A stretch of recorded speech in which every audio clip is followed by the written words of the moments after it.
Today, you're going to be finding out how I was able to double the sales year over year on one of my Amazon accounts, and how on another one, I'm trying to bring a former seven-figure brand back from the brink of death. How cool is that? Pretty cool, I think.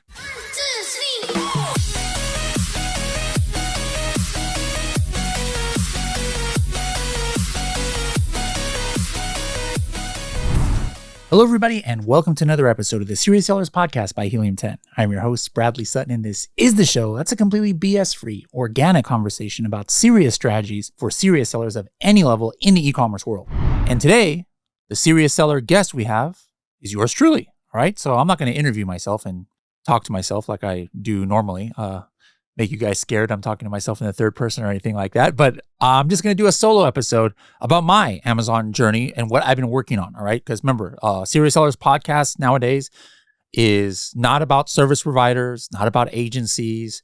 It's about, hey, real people in the trenches, their stories and what's going on. Or, sometimes we still haven't done it yet under this new format, but we might have an Amazon or TikTok, the actual people, Amazonians and TikTokonians, I don't know what you would call them, who actually are responsible for helping us sellers out there. I might have them on the podcast. But again, the core focus is just real life stories. And guys, for those who don't know, I'm not just some software salesman or evangelist. I am, running many different e-commerce accounts. And a lot of it, you guys have been able to peek over the shoulder and see what I've been doing over the years, Project X, Project 5K. Now we have some stuff, that we started last year called Scale Stories. But yeah, I'm in multiple accounts. That's how I'm able to come up with all the different strategies I do. It's not just me using AI or trying to copy somebody else's ideas, but I am running businesses myself that are making real money, that have real risk. And sometimes I have good things that happen. Sometimes I have bad things that happen and everything in between. And so that's what this episode's going to be about. I'm going to talk about some of the stuff that you guys might not know I've been working on. Some of it you've seen before. And so let's go ahead and hop into it. All right. So you guys have seen a lot of Project X. You guys have seen, what I've done over the years in Project 5K. For those who don't know, Project 5K is this thing I did where, what was it, like 7 years ago now? I launched 12 products for $5,000, and a lot of them have kept going. And I've, trying to grow that brand just to show that, hey, you don't need a lot of money to get started on Amazon. A newer case study I took on this year is a brand I've shown some of their products before. And so here's the backstory. They've this couple had been on a podcast a while back. They had a lot of kids learning products and different things like that. And they got really big on TikTok. But what happened was there were some things that happened to this account and their operations where I pretty much in coming in and helping them resurrect it, right? Their accounts got shut down on TikTok for a while. The metrics got all messed up due to shipping errors, and TikTok was what actually was driving their Amazon sales. And at the time, this account, had gotten up to $2-3 million across TikTok and Amazon, and then pretty much went to zero. And it was a long process to get this, the metrics back up both on Amazon and TikToks, just so, it's not getting shadow banned and suppressed and things like that. And so I want to show you guys, we're still in the beginning stages here, but I've already been working on this account maybe 5-6 months in my off hours.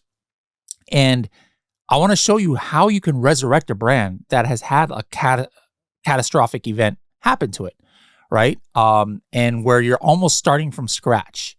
How can you save an account, and how can you change the trajectory? Let me show you guys some of the products. You guys can look this up on Amazon. One here is this Graceful by Design Bible verse mapping. Pretty unique product. Not many people have it. You guys are seeing this as Prime Day right now. That's why we have a Prime Day badge right here. But this product used to do pretty well. They have another line of products that's kind of like kids learning equipment. Like one of the owners of the brand, she used to be a teacher, and she developed all this herself. And they kind of started this niche almost on Amazon, and a lot of people have since copied. And that's another reason for the decline of the brand is a bunch of Chinese brands came in and were offering products at half the price, and so they lost a lot of market share. But this is one of their strong products, is like this cursive grooved handwriting workbook.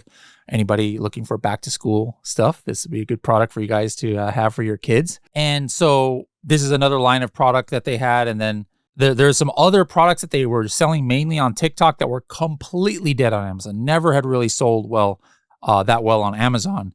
And so we're just now, getting these beefed up as well. And we've even launched new products for them. This is a new cursive workbook. This is something that they had in motion before the account kind of went down. And so they had like thousands of units, and we're like, hey, let's do a launch. Let me just show you guys, the first thing when you launch a product, and whether you're trying to resurrect or not, is to have, a lot of, make sure to have some good images. And so we actually went with AMZ One Step and listingoptimization.ai. Kamal's been on this podcast before, and we just sent him one unit, and he was able to come up with these amazing images here and amazing A+ content. A lot of this was AI, and you can't even tell, you can't even tell this AI.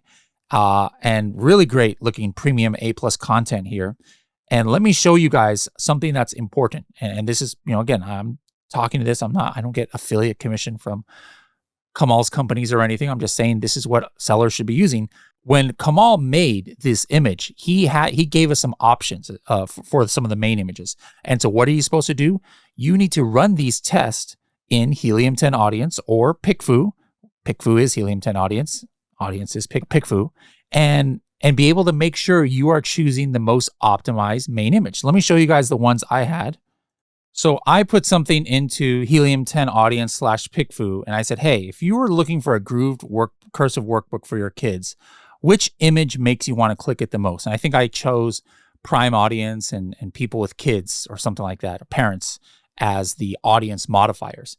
And so I had 4 options, and we had one clear winner. All right, with 25 votes. And this is the one that I went with. But it's interesting because when you do these kind of tests, it's not just, oh, hey, which one is the winner of all of these options? What you want to do is look at the responses that the buyers are making, because you might find out stuff about how they perceive your image or how they perceive your product that is either great or is really bad, or like they're confused about the size or something. And why did C win, or why did this other option, this third option, win? Look at this, what this person said. I like option C because I can see the image in the upper left-hand corner showing the examples of how the letters should be written, and then the example showing the hand writing the letter in cursive. And then another person said, this preference is the only option I would consider because it gives you an idea of the inside of the book. Another person said, the only result that actually shows and a sample of the cursive writing. So let me just explain to you, like, for me, I wouldn't have picked this one. I don't remember which one. I think I would have picked this one that has this little tag on it, because I know exactly what this product is. I have it here in my warehouse. Like, to me, I just look at the outside box. I'm already imagining how it looks inside. I know there's like grooved letters, and I know you trace it, but somebody just seeing this for the first time, they've never had this product, they wouldn't know that.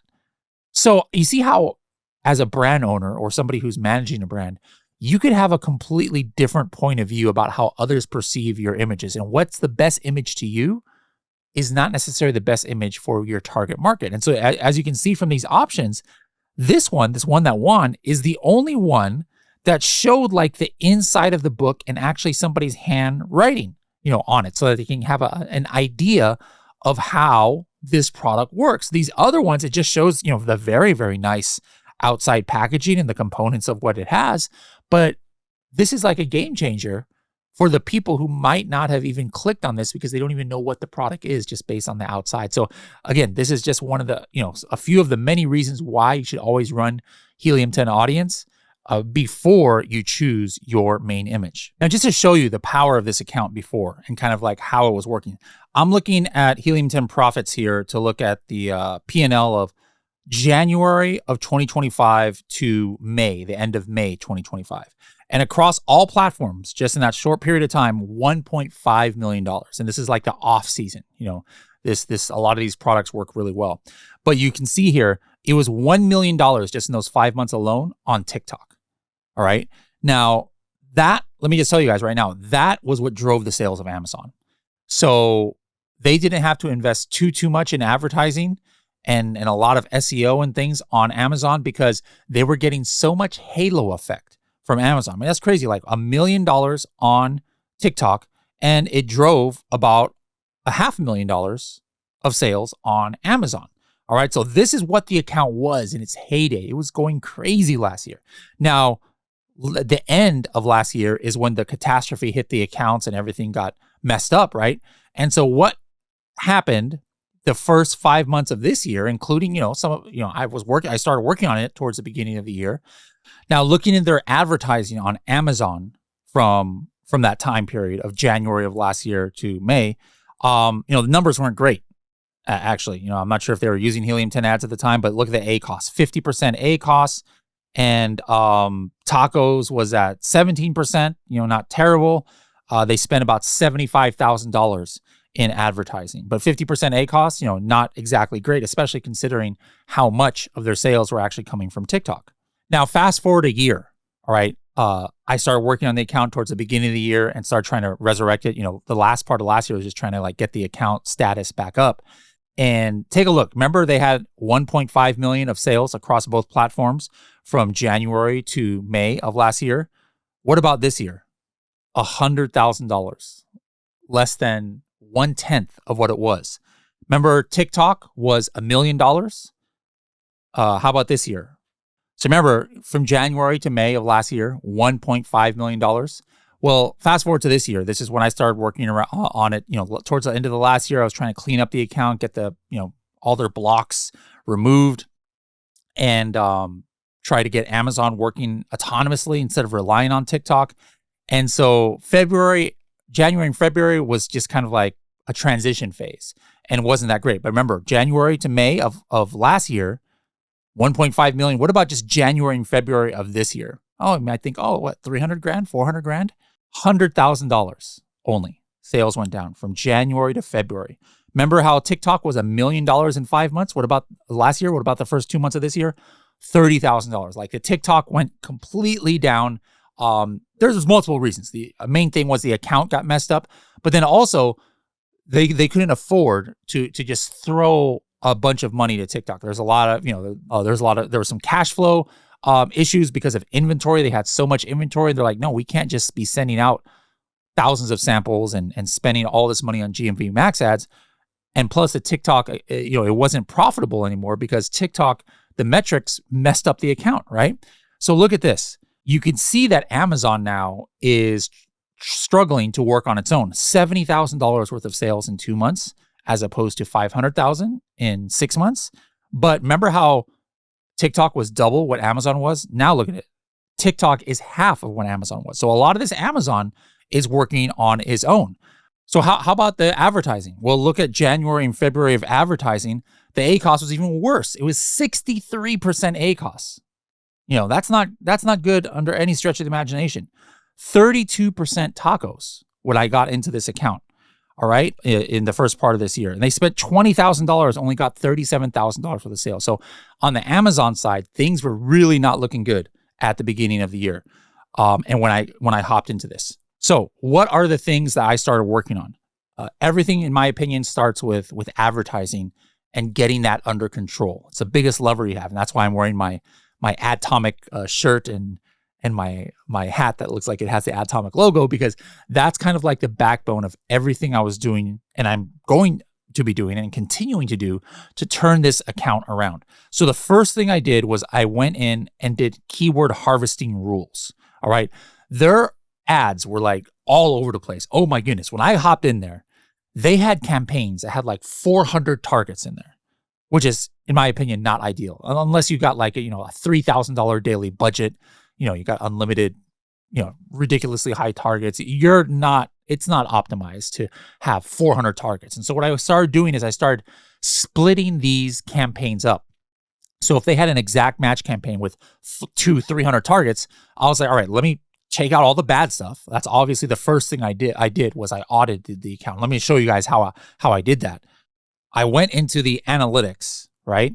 And then I went at, like, for example, the search term level. And I looked at, I'm just taking a time machine back. You can actually see what I was looking at from January to February of 2026. And I'm like, hey, are there any search terms where I had like 25 clicks, but 0 orders? All right. So this is the first thing you guys do when you have ads, is you can do this. And look at this. There's 43. There's a $1,500 worth of spend. Here's one where there's $100 worth of spend, 69 clicks and 0 sales. If you get 69 clicks and 0 sales, the odds that the 70th or 71st click is going to bring you a sale is probably low. So I was able to, get all of these negative matched that were from the auto or broad campaigns. And that instantly is like, all right, this is stopping some of the bleeding. So I didn't have this at the time, but now Helium 10 has this ads audit where it actually finds a lot of this stuff for you. But I still like to do it the old school way. But you can see right here on your suggestions page, there's a lot of suggestions that would have had me stop all those bleeding, targets and search terms, et cetera. All right. So again, I went in and I went through search terms and I also went through targets. Same thing. I'm like, hey, what had 25 clicks and 0 sales? And you could see all of this stuff, $3,000 worth of spend. And look, you see how it's all paused right now? That's because I found it in this audit and I was able to stop all of this. Like, look at this one. This was an ASIN that was being targeted. And then here's another one that was 127 clicks and no sales. Here's one that was $120 of spend and no sales on this ASIN targeting campaign. And that's what happens, guys. If you are not constantly checking your advertising, this is the reason why you'll get 63% ACOS, because you're just throwing all this money for literally no reason. Now, sometimes, yes, you have branded campaigns where you don't care about ACOS and you're like, hey, no, I just want to get top of search and people are clicking and not buying. It doesn't matter because I'm just trying to get my brand visibility. I'm doing defensive targeting. Yes, of course, I know the world doesn't revolve only around ACOS, but a lot of this stuff was definitely not that. And so this was the first step in cleaning stuff up. So the next thing was I started doing my keyword harvesting. After I did the audit, after I cleaned up and added new campaigns, I went in and created these harvesting groups. So what I wanted to do was take all of the groups of campaigns that were all for one product and make them talk to each other, all right? Make them know not to duplicate targets and the same match type. And I wanted to find keywords from auto and broad campaigns and funnel them into exact match campaigns or ASIN targeting campaigns, etc. If it turned out to be good, something I wasn't targeting. So how that works is, as you can see here, I made a harvesting rule for this product that's called a set of 4 grooved cursive. And you can see all of these extra campaigns I created because remember they had 100 ASINs in one campaign. I'm like, no, let me split it out to product targeting campaign 1, product targeting campaign 2. And then I have my bucketed campaigns that have low number of targets that I want to use for the harvesting. All right. So if I find a keyword in the auto, this is the key. This is the campaign it goes into for broad. This is the campaign it goes into for exact. If I find an ASIN in an auto campaign, here's the ASIN targeting campaign. So those are what I have here. And this is what's called harvesting. And then so I set rules where I'm like, hey, in the future, without me having to download reports, if I get 2 orders and it's under 100% ACOS, you might be like, 100% ACOS? Well, hey, if it's under 100% ACOS, I could probably try and make it profitable. Obviously, 80, 90, 100% ACOS is not profitable, but let me at least get it on there if I'm getting sales, and then let me see if I can bring it down so I can make it profitable, all right? So that's why I picked that number. 100 is definitely not a magic number. Some of you guys might do 50. Some of you guys might be fine with 150, right? You do what works for you, but this is what I did. And then now I hit this very important button that says, do not suggest search terms that already exist with the same match type. So basically that means, hey, I've got multiple product targeting ASIN campaigns here. What if my auto campaign found an ASIN, but it already exists in one of these campaigns? I don't want to put it in another campaign. All right. So that's a button that I don't think any other tool has for keyword harvesting. So really important. I got all my keyword harvesting ready to go. Next step was my bid rules. The bids were especially out of control. Going back to my audit, I did something where I was like, all right, show me where my ACOS is above 100% and I've spent at least $2, looking at this January to February time range. And you could see here, look at this. There was $5,000 almost worth of spend at over 100% ACOS. Look at some of this stuff that they were spending. Here's one that they spent $250 on, and it was at 500% ACOS. It was just these ads were out of control. All right. When I first got into this account, here's another one where they had spent $152 at 400% ACOS. All right. As you can see, most of these I ended up pausing, but after you clean it up, if you let it go, it's just going to get this bad again. Amazon is not saying, oh no, Amazon seller, please, please don't give us this advertising money that you're just throwing at us. We don't want it. Keep your money. Of course, Amazon's not going to say that. They're like, send me more, right? So you've got to keep track to make sure things like this don't happen. Look at this, $5,000 worth of spend at 170% ACOS. That's crazy. So how do you do that? What I did was I added all the campaigns that I wanted ACOS based. Like I said, not all my campaigns are ACOS based. I do defensive targeting, I do launch campaigns, etc. Into this rule group I called master bidding rules.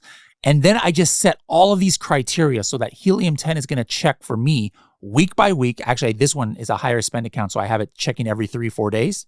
But I'm like, hey, if it's over 200% ACOS and I've spent at least $1, you know what? Just tell me to pause the targeting. I'm not even going to try and make that profitable. 200% ACOS is like beyond redemption, right? And then I said, hey, if it's between 100 and 200% ACOS, do what it takes in order to bring me down to a 60% ACOS. If it's between 75 and 100% ACOS, do what it takes to bring me down to 45% ACOS. And then I have it go all the way down to basically what my target would be, which is about 22% ACOS is what I'm trying to get this, the ACOS-based targeting accounts to. And so I have all these rules that go from the bottom up. Look at this one. I said, hey, if it's between 10 and 15% ACOS, I might be leaving money on the table. I want to bring it up. So take the ACOS and bring it up to 18% from 10 to 15. All right. So now that's what's going to give me the suggestion to increase it. And I have it go all the way down to like 0.01% ACOS. And then I have other rules where I'm like, hey, if there's 24 clicks and no sales, surface it so I can decide, do I want to pause that target? And here's a really important one that I don't think anybody else has. I have something here that says, if PPC orders is greater than 1 and ACOS is less than 100%, enable the targeting. What does this mean? You guys know about the attribution window. What if, because of this rule, I had something that had 30 clicks and no sales over the last 60 days? And so what do? I pause it. I'm like, nah, probably not going to get a sale. But what if like 3 days later, after I pause it, somebody who had it added to cart from a few days ago ended up buying it? Well, what happens? That 0 sales and infinity ACOS all of a sudden might become 25% ACOS and with 1 sale. And so should I have paused that target? Maybe not. And so this catches that, guys. And I have that every now and then. It caught it. It'll catch it and say, enable the targeting because, hey, let's give it another shot. And so that's what I have set up as a rule.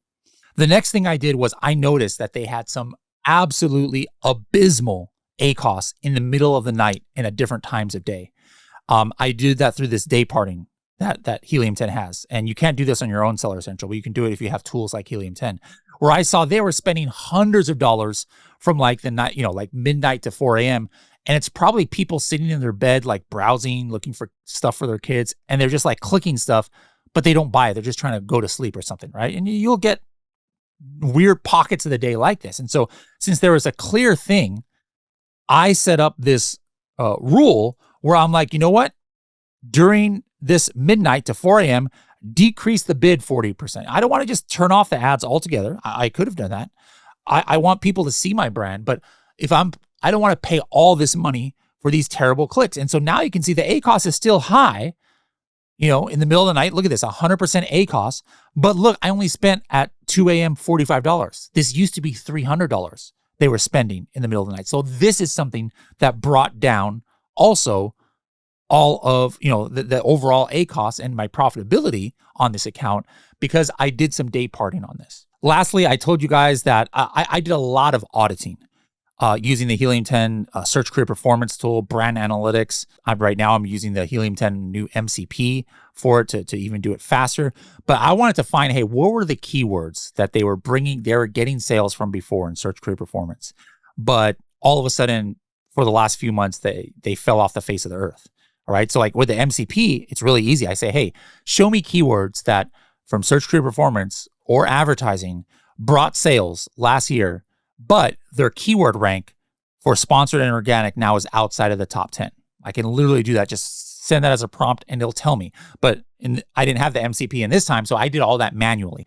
In Helium 10, it's still a lot easier. I can look back at a full year of search career performance, but I did full audits on the keywords like, hey, where are there some hidden gems here where they were getting sales from keywords, but now just because they're not visible, they're not ranking for it, they weren't. And so I created these ranking campaigns to see if I can get the sales back. And so what I do when I create the ranking campaign is I want to stay top 4, top 3, top 4 in sponsored results, because the thought process is if search query performance tells me, hey, this is a keyword that I was doing better than the competitors at, right? My conversion rate was better.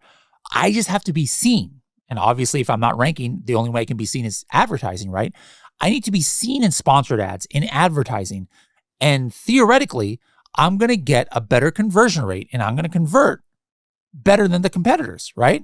And so because of that, I want to stay at top of search. And so in the old days, what did we have to do? You would have to add it to keyword tracker, which you still do, and then just be checking throughout the day. Oh, let me make sure. Oh, I dropped to 5. I need to increase my bid 10 cents. Let me get it a little bit higher so I can make sure to keep that top of search, right? You just have to be doing that, paying a VA to do that or something all day long to make sure you're at top of search and get back your organic position. But now in Helium 10 ads, what I did was anything I have a ranking campaign on where I'm like, hey, these are keywords I'm testing out or it's a new launch, I add it here and then I choose the keywords I am trying to make sure to stay at the top of the page for. And then I make the rule where I say, hey, if my keyword tracker sponsored rank in consecutive checks, 3 of them, in other words, if I had boost on, it's checking 3 hours in a row.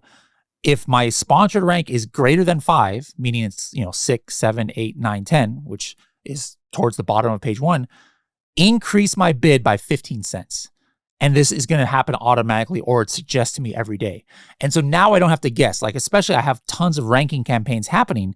I just have to check once a day where my rank is not where I want it. And I just hit a button. I'll show you guys how that looks in a couple seconds here. And it will go ahead and increase that bid. I could do this the opposite way. Like, hey, maybe I'm position 1 and I want to back off until I get to position 3 or 4. I can decrease the bid. But this rule, guys, this is like super, super unique. And again, this is what is helping me to get the share of voice that they had back on those keywords that were making money. Now, after I set up all the rules, how does this work? Well, there's a suggestion page, all right? So I have negative matching rules that come up, but then these bid rules will come up and the keyword tracker ones will come up here as well. So here, you can see I had this broad match.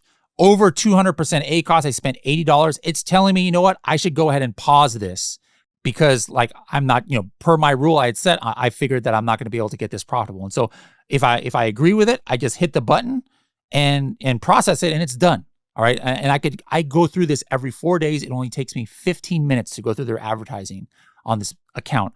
Every 4 days, run through the rules. And that's what I've been doing, since February until here in June, right? So what are the results? If you remember, January and February, 60% ACOS, 30% tacos, $20,000 of PPC spend in 2 months. All right. How were the first 2 months afterwards? Let's take a look. March to April, guys. All right. Look how fast this turnaround was.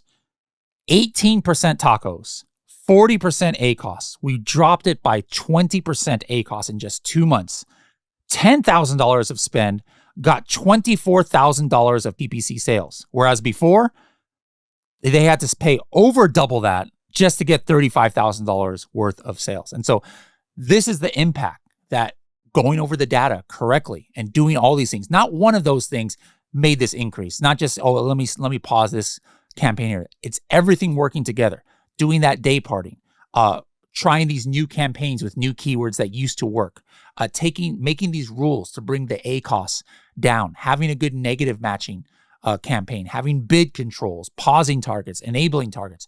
All of this is what you have to do. And so in just 2 months, we brought it down, and then we've been kind of maintaining it, since then. Let's just take a look at May or let's just take a look at May's numbers. If we look at May, yeah, we're maintaining that 40% ACOS. Remember, this 40% ACOS is not across the board. I have stuff where I'm okay with higher ACOS because I'm trying to win customers over and stuff like that. But we've been able to keep these numbers pretty steady. And now I'm building on this because, again, this account used to be like 90% reliant on TikTok moving. And I am doing a TikTok case study.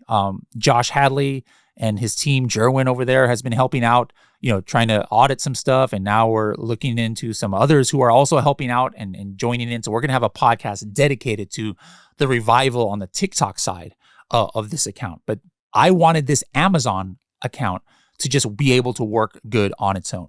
My goal is eventually to get this to, instead of just, getting like, $800 a day of sales, which is what they have been getting, we want to see, hey, can we get this back to at least a $2,000 a day account so that, hey, this could be a nice, $750,000 yearly Amazon account without the reliance on TikTok. And then if TikTok gets up and running again, if Amazon by itself can be $750,000, probably it can be a $1.5 million account on the Amazon side, which it never was before. And so that's kind of like the goal. So maybe in 6 months or so, I'll give you guys an update to see how we're doing on that. One thing I am happy about this account, though, I forgot to mention, is the profit margin. This account has crazy profit margins. I actually might think about lowering some of the prices just because of the competition. But look at this. Despite all the bad spend and everything that's been going on, 30% profit margin. So if you guys are wondering, hey, is it still possible to make decent profit margins on Amazon? It absolutely is if you've got the right product. How did I do that new listing? I used the new Helium 10 listing builder. Remember that animal cursive set I just said we just launched?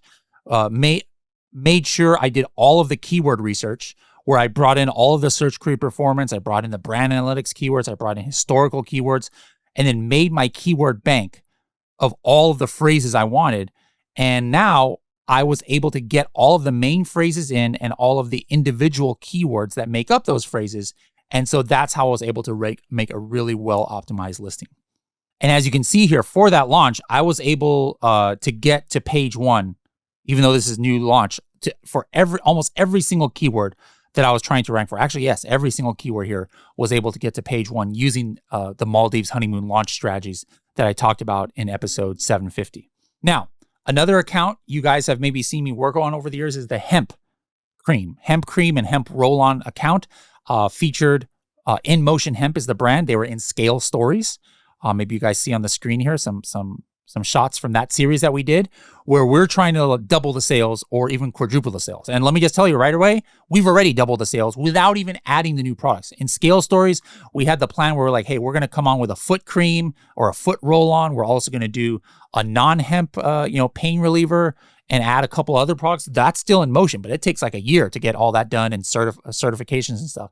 But just on his existing products, let me show you what we've done this year, all right? Here is the information on his hemp account from last year. So here's the main product, this hemp roll-on cream. He's actually not doing a Prime Day thing right now because he was like, hey, I'm doing pretty good. I don't need to offer such a big discount. So we just have a small 5% off discount here. But this hemp roll-on is the main one, getting like 95% of the sales, 90% of the sales, and there's also a hemp cream product.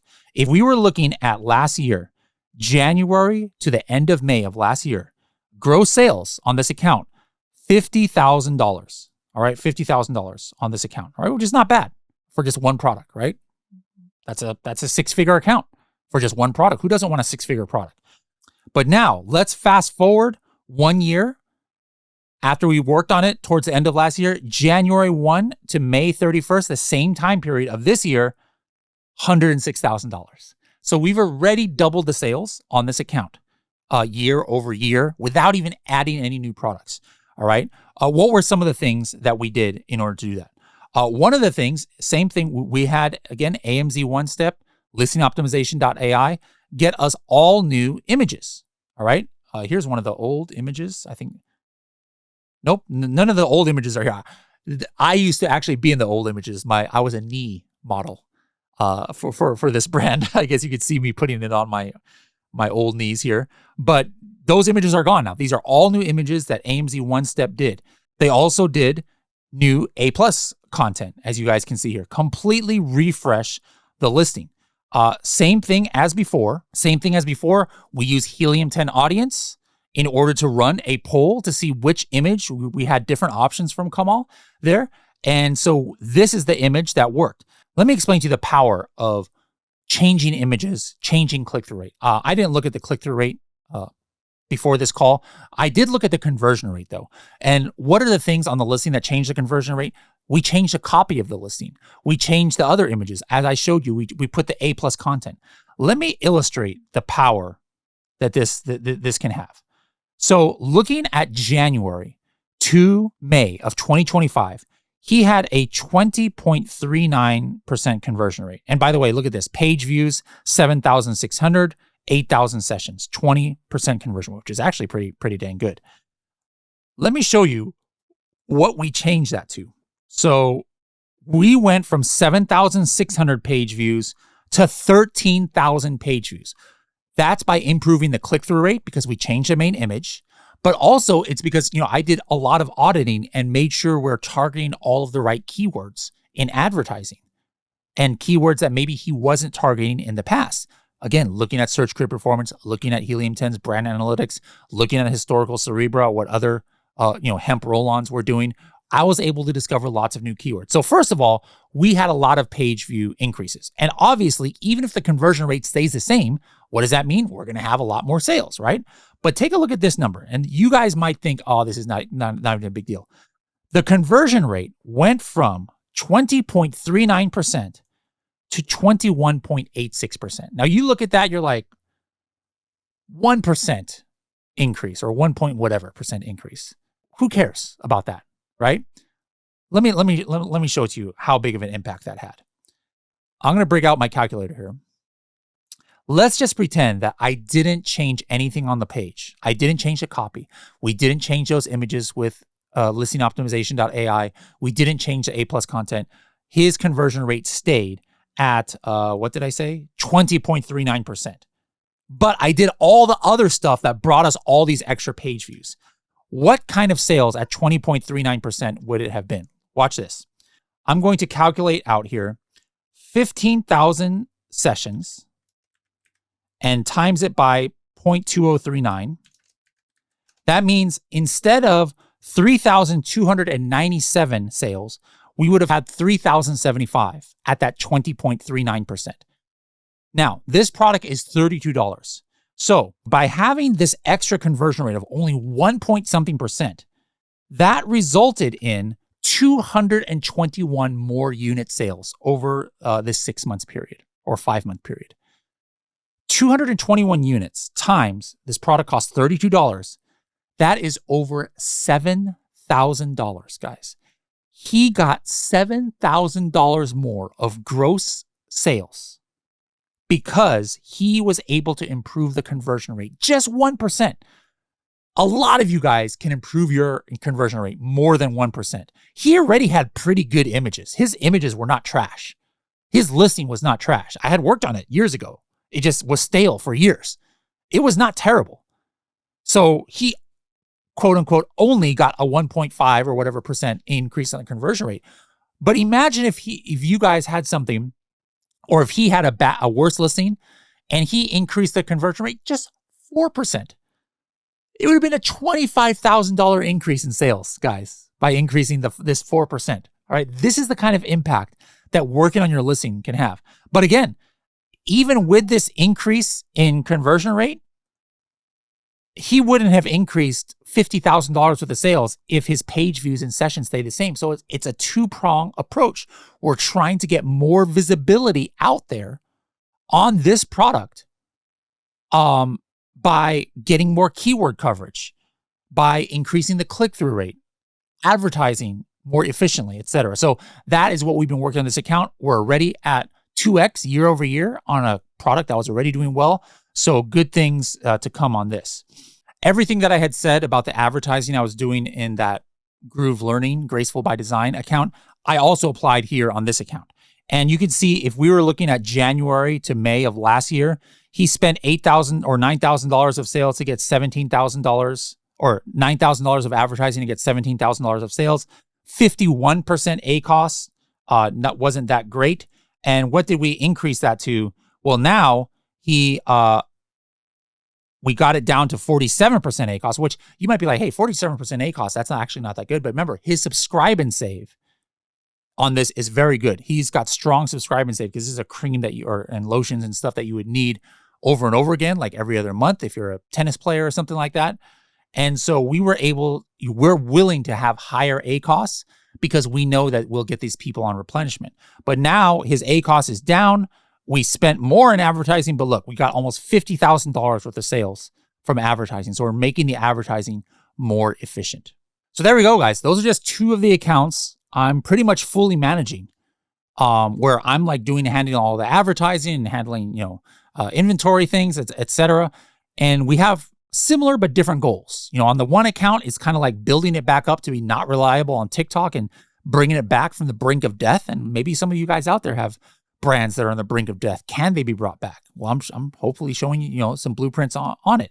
Others, maybe you guys have been stuck at $100,000 worth of sales a year over year, and you're not on the brink of death, but you're like, hey, is there more I can be getting out of this? And so that's what I'm trying to do on this hemp pain cream, In Motion hemp product is, hey, can we double the sales by adding more products and by optimizing what we're already doing? And we haven't even added the other products. So I'm super excited. Can we make this a $400,000 account once we add those other products over time by the end of next year? That would be exciting. So I just wanted to give you guys a little peek under the hood of what I've been working on. This is only 2 of my accounts I run.